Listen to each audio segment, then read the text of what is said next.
2 महिन्यापासून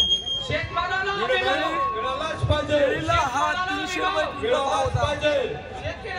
गेल्या 2 महिन्यात श्रावण सारखा सण, गणपती सारखा सण असून 300 रुपये क्विंटलने आपली केळी विकली जात आहे आणि हीच केळी शहरामध्ये 60 ते 70 रुपये डझनने विकली जाते।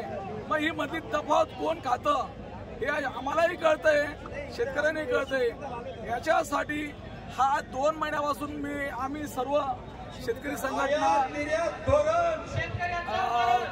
पाटील साहेब सारखे यांनी आम्ही चर्चा करून वास्तवावर चर्चा करून आपण शेतकऱ्यांनी एक आपल्याला मोर्चा काढायचा आहे। या निमित्ताने आम्ही केळीला भाव मिळण्यासाठी कापसाच्या जो आहे निर्यात शुल्क शून्य केला म्हणजे आपल्या शेतकऱ्यांच्या कापसाला भाव मिळणार नाही, यावर्षी आपल्या कापसाला भाव मिळणार नाही। दोन मुद्दे महत्वाचे धोरण ठेवून हा मोर्चा कलेक्टर ऑफिस येथे दर्शवणार आहोत आणि आम्ही आमच्या हक्काचा भाव घेतल्याशिवाय राहणार नाही।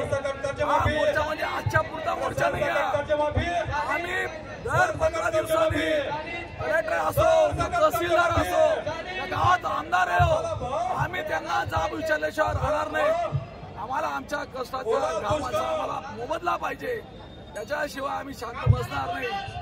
केळीला भाव, कापसाला भाव, शेतकरी एकजुटीचा जय जवान जय किसान।